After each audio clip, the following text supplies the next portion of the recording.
बात को समझे नहीं तुम। अगर उसे तुम नहीं डाला तो मुझे जबरदस्ती करना पड़ेगा प्रदीप। बाबूजी अगर अच्छी बात थी ना सामने से हम तीनों दोनों की सालू यदि आगे हरी राभिया भूखन तिवारी का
लेकिन महाराज आपको घर से निकालना पड़ा।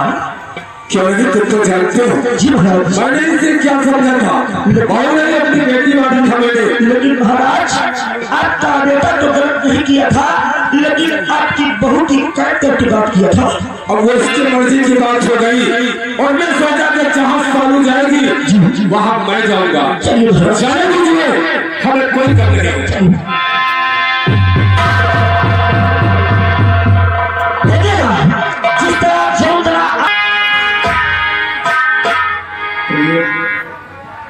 हाँ स्वामी जी अब तो हमारा विषय खत्म होता इसलिए अब हम और इस विवाह के नगर में थोड़ी देर विश्राम करते हैं उसकी बात करते हैं।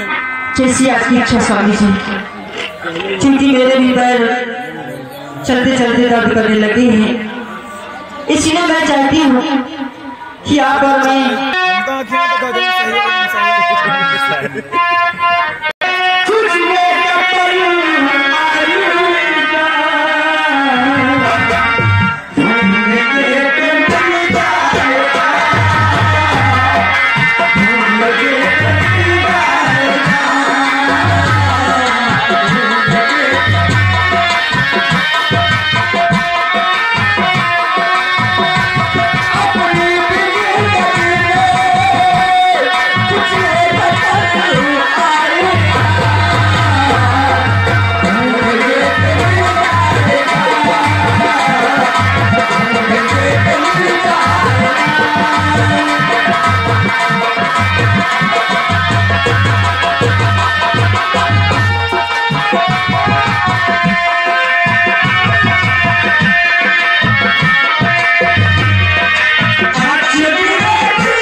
दीदी ये कितने सुंदर मनुष्य, ये तो कोई राजकुमार है।